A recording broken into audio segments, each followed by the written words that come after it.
వేదే బ్రహ్మ సమః తదంగ నిచయే గర్గోపమస్తత్కథా తాత్పర్యార్థ విచారణే గురు సమః తత్కర్మ సంకీర్తనే ఆసీజ్జేమినిరేవ సూత్ర నిచయస్యార్థోపసంవర్ణనే వ్యాసేనైవ సమః సశంకర గురుర్జేజీయతాం మానసే జ్ఞానేన రంశమథ కర్కశ తర్కఖండే సింహాంశమేకమపి తద్వివిధం సమర్చ్య తేన స్వయం తదభవద్ గురురాజయోగాత్ శ్రీమండలీక గురుమండనమాశ్రితోహం. పితృయజ్ఞం, గరుడ పురాణం అనే విషయాలపైన జరిగేటటువంటి ఉపన్యాసాలలో భాగంగా జీవుడు ఈ దేహాన్ని త్యజించిన తర్వాత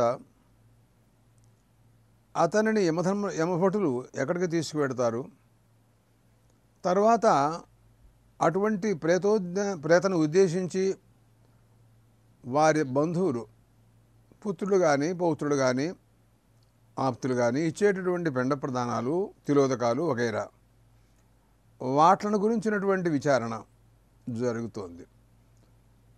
శ్రీ మహావిష్ణువు స్వయంగా గరుత్మంతుడు వారితో చెబుతున్న విషయాలు.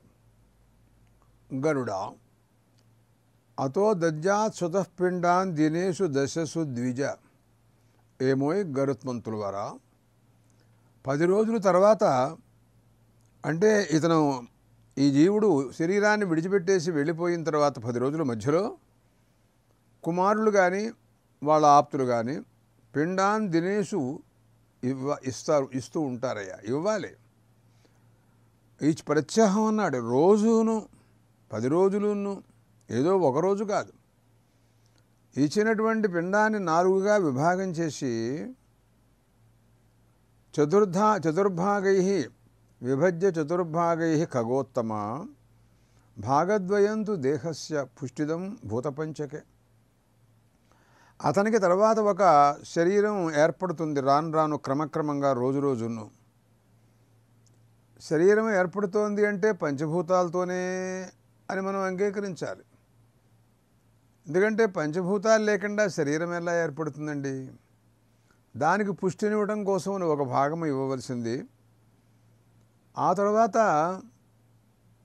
తృతీయం యమదూతాన ఇంకొక భాగం, 2 భాగాలు దేహపుష్టి కోసం అని ఇచ్చేశాడు.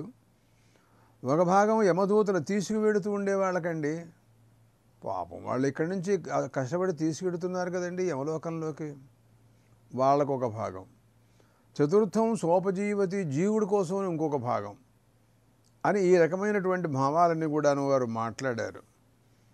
హస్తమాత్ర పుమాన్ ఏన పథి భుంక్తే శుభాశుభం అవశ్యం అనుభోక్తవ్యం కృతం కర్మ శుభాశుభం సర్వావయవ సహితోపి హస్తమాత్ర పరిమితో భవతి.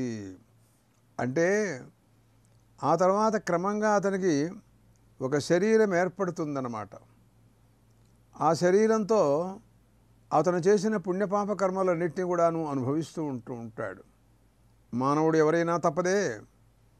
మానవుడు మనం చేసేటప్పుడు అహంకారంతో పాపాలు చేసిన తర్వాత వాట్ల ఫలం దుఃఖం అనుభవించక తప్పదు, నరకం అనుభవించక తప్పదు. పుణ్యం చేస్తే పుణ్యానుగుణంగా ఉత్తమలోకాలు సుఖం అనుభవిస్తాడు. ఆ తర్వాత ఇతని యొక్క శరీర పరిస్థితి ఎలా ఉంటుంది అంటే హస్తమాత్రగత. ఈ 10 రోజుల్లో ఈ పంచభూతాలతో ఏర్పడేటటువంటి శరీరాన్ని, ఆ శరీరానికి పుష్టినిచ్చేటటువంటి విధానంలో బలాన్ని చేకూర్చడం కోసమని రోజు ఇచ్చే పిండంలో 2 భాగాలు దానికి ఇవ్వాల్సింది అని వారు నిర్ణయించారు.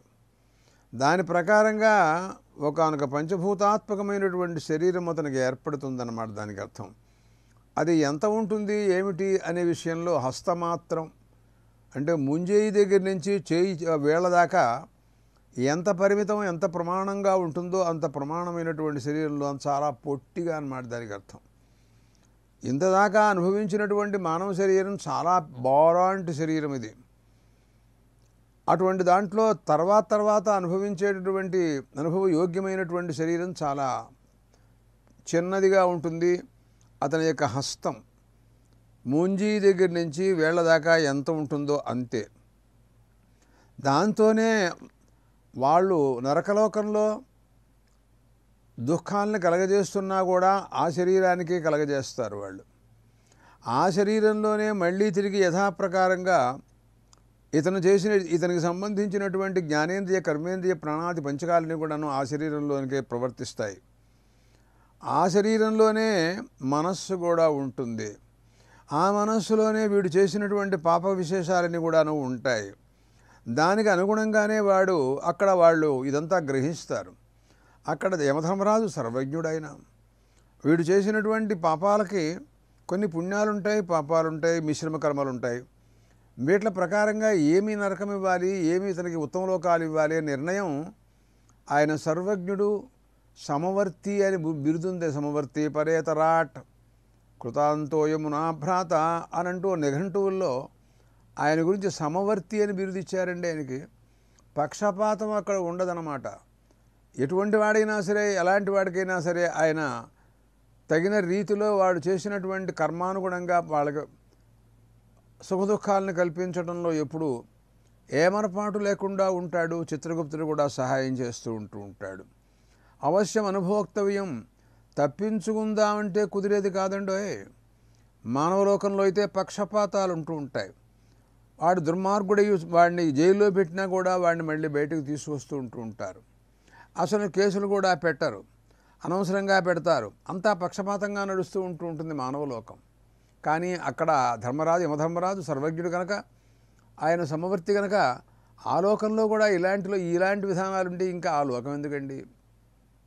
అందువలన ఆ సమస్తమైనటువంటి అవయవాలు ఆ హస్తమాత్రం ఎంత చెయ్యి ఉంటుందో అంత మాత్రంలోనే ఆ అవయవాలన్నీ కూడా ఇమిడిపోయి ఉంటాయన్నమాట. అలాంటి శరీరం, పంచభూతాత్మకమైనటువంటి శరీరం ఒకటి ఏర్పడుతుంది. అంతకుముందు ఈ శరీరాన్ని ఇక్కడ విడిచిపెట్టేశాడు. అంటే మనం అర్థం చేసుకోవాలి ఈ విషయంలో, మన జన్మలు కానీ మన శరీరాలు కానీ అనిత్యాలు అని అన్నమాట దానికి అర్థం. అంటే ఇదే పరమార్థము, ఇదే శాశ్వతము, ఇక్కడ మనం ఏం చేస్తే మన ఎవరేమంటారు అని అనుకుంటూ ఉంటాం. ఈ శరీరం ఇక్కడే విడిచిపెట్టేశాడు కదా.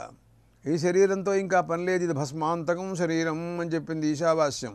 తీసుకెళ్ళి బూడిద చేసేస్తారు, కాల్చేస్తారు ఈ శరీరాన్ని. దానివల్ల నష్టమేం లేదు. పంచభూతాలు ఉన్నాయి, మళ్ళీ కొత్త శరీరాన్ని సృష్టిస్తుంటుంది. మళ్ళీ అక్కడ పరమాత్మ సంకల్ప ప్రభావం చేత ఇవన్నీ కూడాను జరుగుతూ ఉంటాయి. అదే కాదు, వాడి కర్మ చేస్తుందండి ఆ పని. ఎందుకంటే విషయాలని మనం దీంట్లోనే ఎక్కువగా గ్రహించవలసినటువంటి విషయాలు ఎన్నో ఉన్నాయి. వాడు చేసినటువంటి పాపకర్మలు ఉన్నాయనుకోండి, కర్మలు అనుభవించాలి అంటే, ఆ కర్మఫలం అనుభవించాలంటే దుఃఖం అనుభవించద్దు. దుఃఖం అనుభవించాలంటే శరీరం కావాలి కదండి. ఆ శరీరం ఉంటే కానీ వాళ్ళు యమధర్మరాజు పెట్టేటటువంటి బాధలన్నీ కూడాను అనుభవించడం కుదరదు. దానికోసమని అనుకోకుండా శరీరం అక్కడ సృజింపబడుతుంది అని దానికి అర్థం అన్నమాట. అది పంచభూతాలు లేకుండా కుదిరే పని కాదుగా. ఇక్కడ ఏ రకంగా పంచభూత శరీరాన్ని విడిచిపెట్టేశామో, మళ్ళీ ఇంకో పంచభూత శరీరాల్లో మళ్ళీ అందుకుంటున్నాం, దాంట్లో మనం ప్రవేశిస్తున్నాం. ఒక ఇంట్లో అద్దెకున్నాం కొంతకాలం. ఆ ఓనర్ నాకు ఇల్లు కావాలి, మీరు ఖాళీ చేయండి అన్నాడు. ఇంకో ఇల్లు చూసుకుంటాం, అంతే. అట్లాగే ఈ శరీరం విడిచిపెట్టాం, మరొక శరీరం చూసుకుంటూ ఉంటాం అన్నమాట. అక్కడికి పెడతాడు. ఆ రకమైనటువంటి ఆ శరీరంలో ప్రవేశిస్తాడు. ఆ తర్వాత వాళ్ళు పెట్టేటటువంటి దుఃఖములు కానీ బాధలు కానీ ఆ శరీరం ద్వారా అనుభవిస్తూ ఉంటాడనమాట. ఆ తర్వాత మార్గమధ్యంలో మరి మహాత్ములు, ఇదంతా పాపులను గురించినటువంటి ప్రసంగం. మహాత్ములు ఉంటారు కొంతమంది, వాళ్ళు పుణ్యపురుషులు. వాళ్ళు అక్కడ అంటాడు, పాపాత్ములకు సంబంధించినటువంటి విషయాలు మనం మాట్లాడుతున్నాం కనుక, పుణ్యాత్ములు ఉన్న కొంతమంది ఉన్నారు. వాళ్ళకి మార్గమధ్యంలో రక్షించేటటువంటి వాళ్ళు, వాళ్ళని గురించినటువంటి విశేషాలు అవి కూడా కొన్ని ఉన్నాయి. వాటి గురించి కూడాను ఈ పురాణాలు కానీ వేదమంత్రాలు కానీ చెబుతూ ఉంటాయి. అక్కడ అంటారు, సూర్యం తే చక్షుర్గచ్చతు వాతమాత్మాద్యాంచ గచ్చ పృథివీంచ ధర్మణ అపోవాగచ్చ ఇది తత్ర తే హితమోషధీషు ప్రతిష్ఠా శరీరై స్వాహ అని అంటారండి. అంటే ఆ హోమం చేస్తున్నాడు శరీరాన్ని అగ్నికి, దాహం అన్నమాట. అప్పుడు చెబుతాడు, ఓ ప్రేత, ఈ శరీరంలో ఉండేటటువంటి అతను, ఆ జీవుడు అతన్ని తీసుకువెడతారు, శరీరం మాత్రం ఇక్కడ ఉంటుంది. తదీయం చక్షు, ఆ నీ చక్షురింద్రియం ఉంది చూసావా, అది ఆ ఇంద్రియం అన్నమాట. మనం చూచేటటువంటి కన్ను ఉంది, అది ఇంద్రియం గోళకం, అంటే కొంత గుడ్డు అన్నమాట. దాని లోపల నల్లటి పాప ఉంటుంది, దాని లోపల సూక్ష్మరూపంతో ఇంద్రియం ఉంటుంది అని శాస్త్రజ్ఞుల యొక్క నిర్ణయం. అది అతీంద్రియం అన్నారు వాళ్ళు నైయాయికులు. అంటే మనకు గోచరించేది కాదు అని దానికి అర్థం అన్నమాట. అవన్నీ అది ఒక్కటే అక్కడి నుంచి, దానికి అభిమాని దేవత ఉంటాడు, ఆయన సూర్యుడు. అదే ఐతరేయోపనిషత్తు మాట్లాడుతూ చెబుతుంది, ఆయన ఆ సూర్యుడు ఆ కంట్లో ప్రవేశిస్తాడు మరొక శరీరంలో. ఆ ఇంద్రియాన్ని మనం అమర్చేటప్పుడు, మళ్ళీ సమకూర్చేటప్పుడు ఆ సూర్యుడు దానికి అధిష్టాన దేవతగా వచ్చి ఉంటాడనమాట, దానికి అర్థం. అలాగా అందుకోసమనే ఈ సమయంలో ఇప్పుడు మళ్ళీ ఆ దేవత దగ్గరికి వెళ్ళిపోతోంది, ఆ ఇంద్రియం మాత్రం అక్కడికి వెళ్ళిపోతుంది అన్నమాట. నీ కన్ను ఇంద్రియం ఉందే, సూర్యం గచ్చతు, ఆయన అధిష్టాన దేవత కాబట్టి ఆయన దగ్గరికి వెళ్ళిపో. అలాగా వాగింద్రియం ఉందంటే అగ్నిర్వాగ్భూత్వా ముఖం ప్రావిశతు అని ఐతరేయోపనిషత్తు చెబుతోందండి. అగ్ని వాక్కుని ఆశ్రయించుకుంటుందండి. కాబట్టి ఈ శరీరంలోంచి ఆ అగ్ని దగ్గరికి వెళ్ళిపోతుంది వాగింద్రియం అన్నమాట, దానికి అర్థం. మనకి ఏమీ మాటలు తెలియవు, మాట్లాడలేడు, ఏం చేయలేడు అనమాట. ఆ దేవత లేదు, ఆ దేవత మాట్లాడిస్తోందనే విషయం తెలియాలి మనకి. ఆ రహస్యాన్ని ఉపనిషత్తులు చెప్పగా మనం గ్రహించాలి. వేదమంత్రాలు ఇలా బోధిస్తున్నాయి.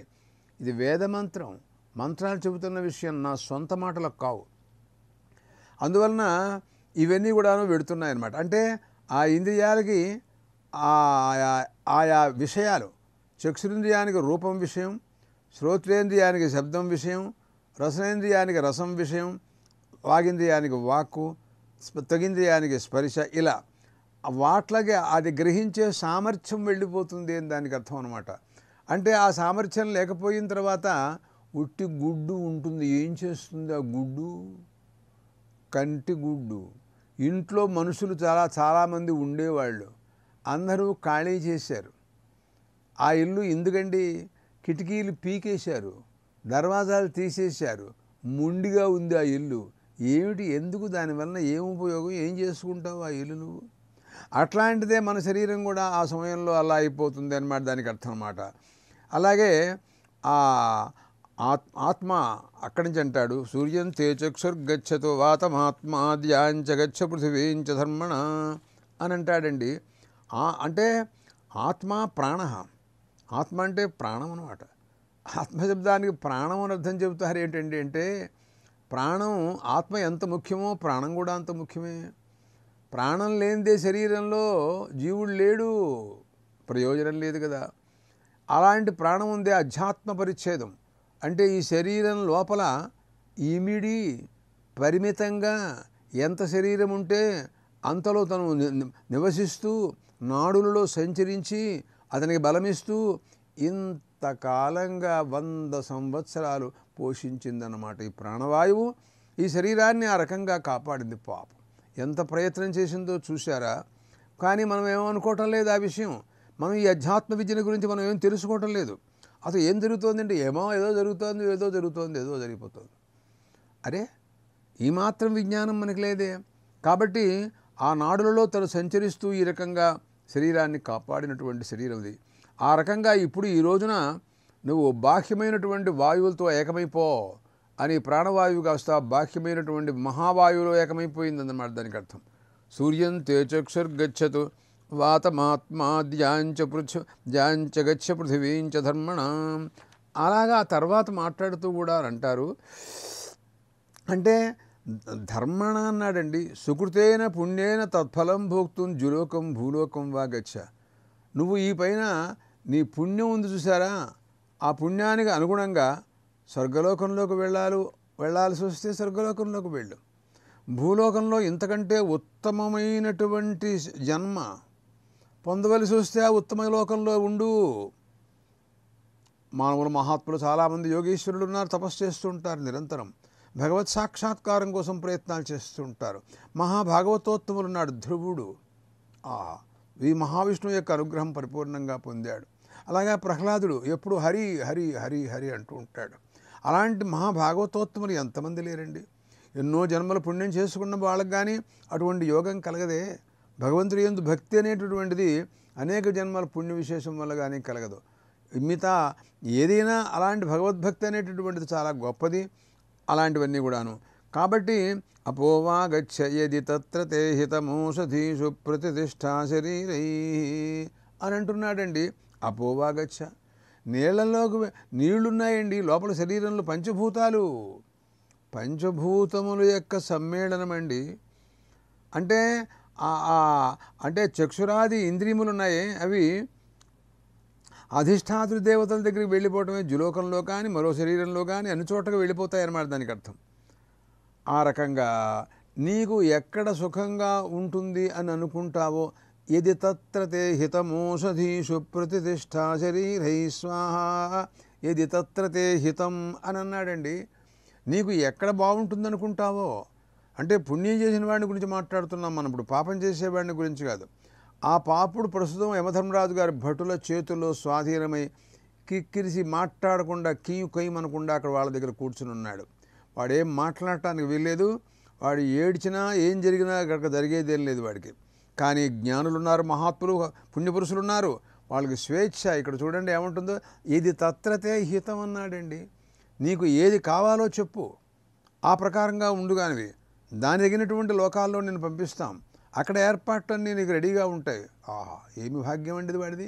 అదిగో అది పుణ్యపురుషుల యొక్క ఉద్దేశం అన్నమాట దానికి అర్థం. ఆ లోకంలో నువ్వు ఉండు అని అడిగాడండి. అంటే అక్కడ ఓషధీషు ప్రతిష్ఠ అని అన్నాడు ఓ మాట. చూసారా, ఆ లోకాల్లో ఉంటాడు, కానీ ఆ పుణ్యం అయిపోయిన తర్వాత అక్కడి నుంచి బయలుదేరతాడు.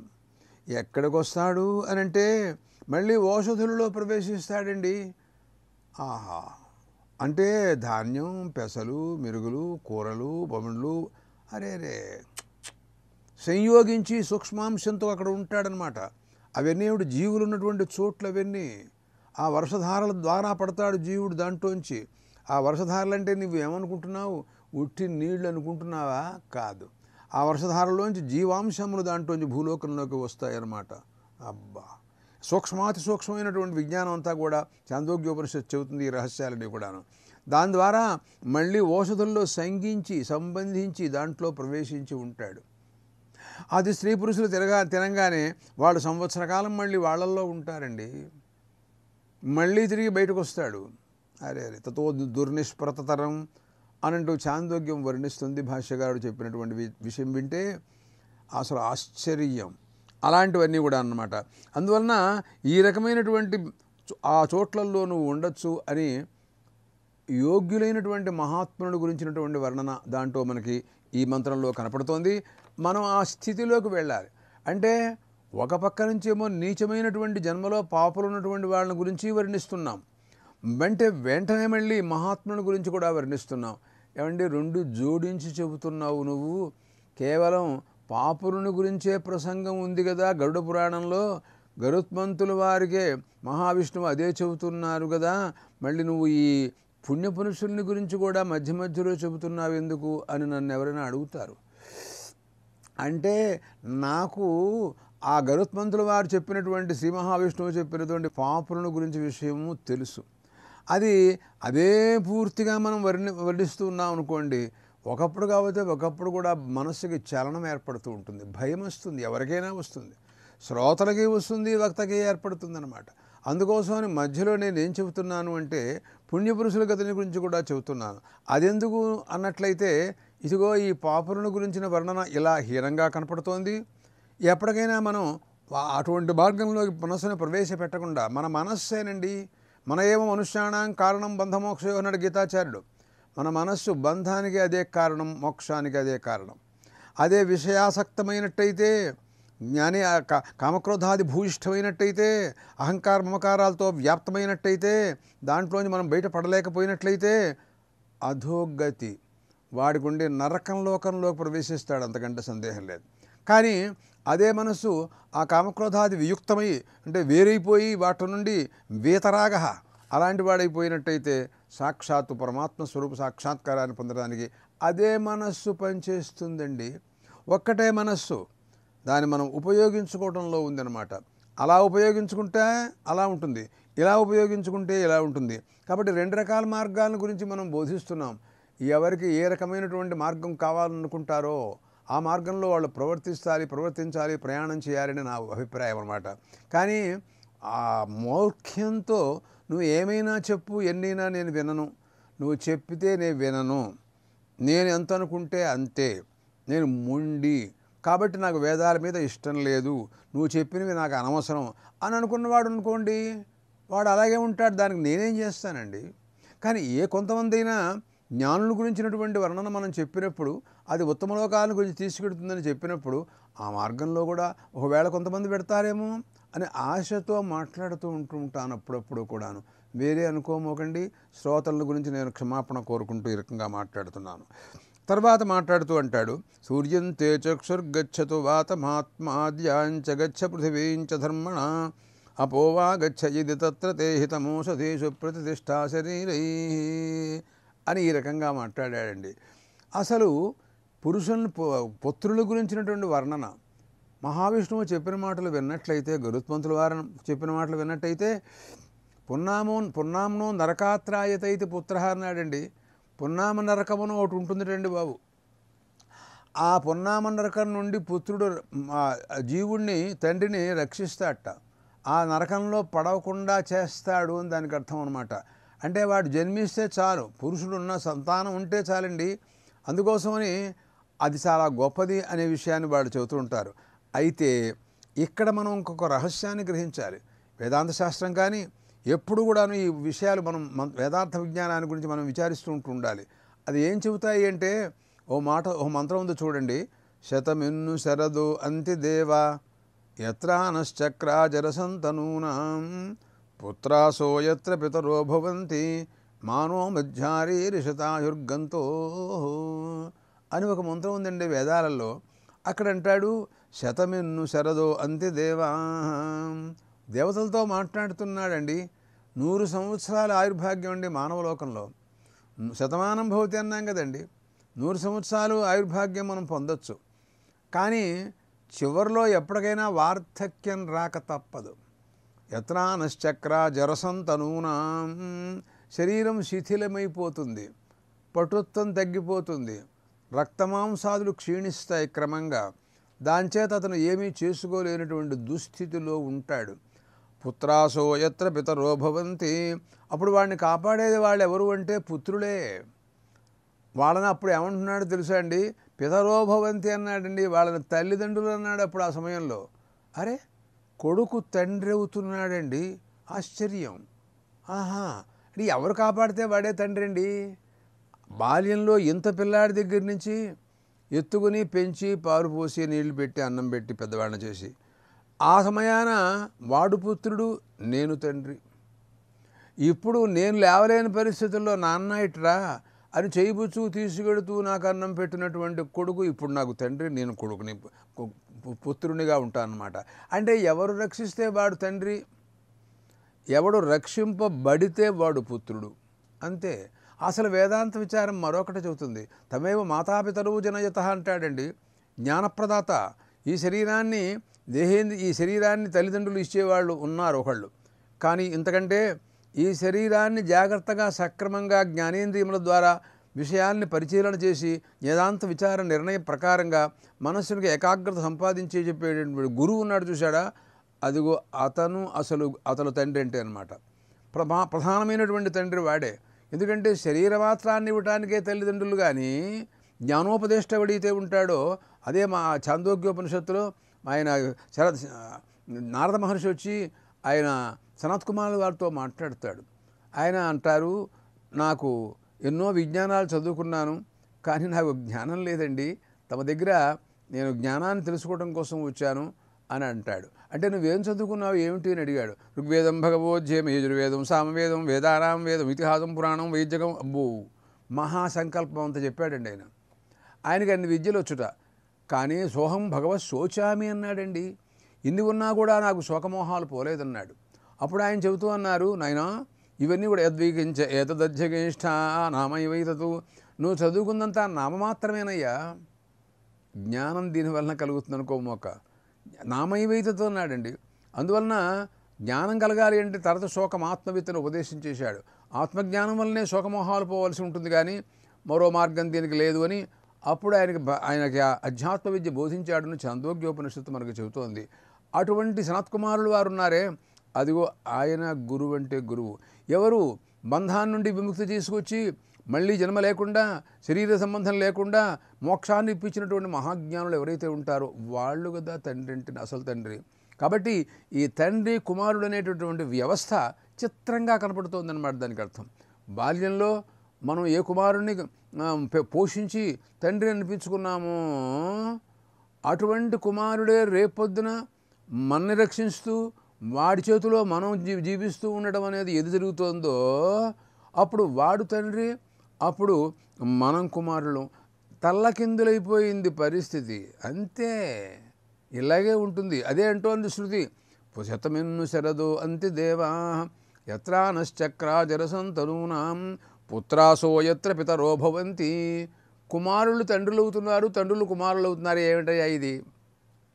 మానో మధ్యారీ రిషతాయుర్గంతో, మధ్యలో మాత్రం ఈ శరీరం పోకుండా ఉండాలి అంటూ ఈ రకమైనటువంటి భావాలన్నీ కూడాను మనకు కనపడుతున్నాయి. కనుక అలాంటి విజ్ఞానాన్ని అంతటినీ మనం తెలుసుకుంటూ ఉండాలి. కాబట్టి ఇది అస్మదీయ శరీర అవయవాలు ఉన్నాయే, వీటికి వార్ధక్యం వస్తుందండి, శరీరం పడిపోతుంది, చెప్పలేం ఎంతకాలం తెలుస్తుంది.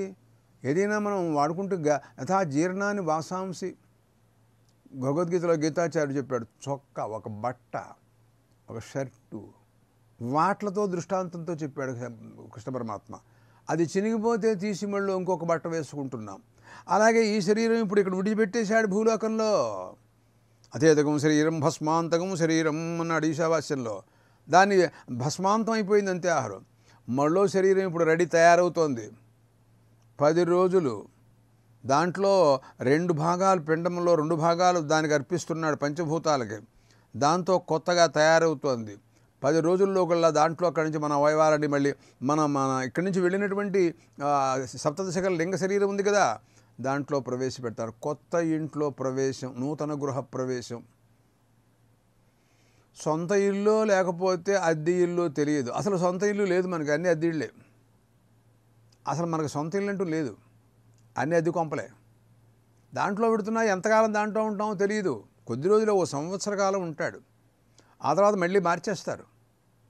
అప్పుడు ఏ శరీరంలో ప్రవేశపెడతారో చూడాలి, అది వాళ్ళు నిర్ణయిస్తారు ఆ విషయంలో. ఇలాంటి నిర్ణయాలని కూడా చెబుతున్నాడు. ఇప్పుడు ఇతనికి అంత్యేష్టిలో అగ్నికి ఇతనికి సంబంధం ఎలా ఉంటుంది, అతన్ని ఏమనాలి మనం అనే విషయాల గురించి మాట్లాడతాడు. ఒక మంత్రం, అయం వైత్వమస్మాదధిత్వమేతదయం వైతదస్య యో నిరసి వైశ్వానరః పుత్రః పిత్రే లోకగుర్జాత వేదో వహేమగుం సుకృతాయత్ర లోకా అని అంటుంది. చూద్దాం, ఆ మంత్రార్థ విచారణ చేద్దాం.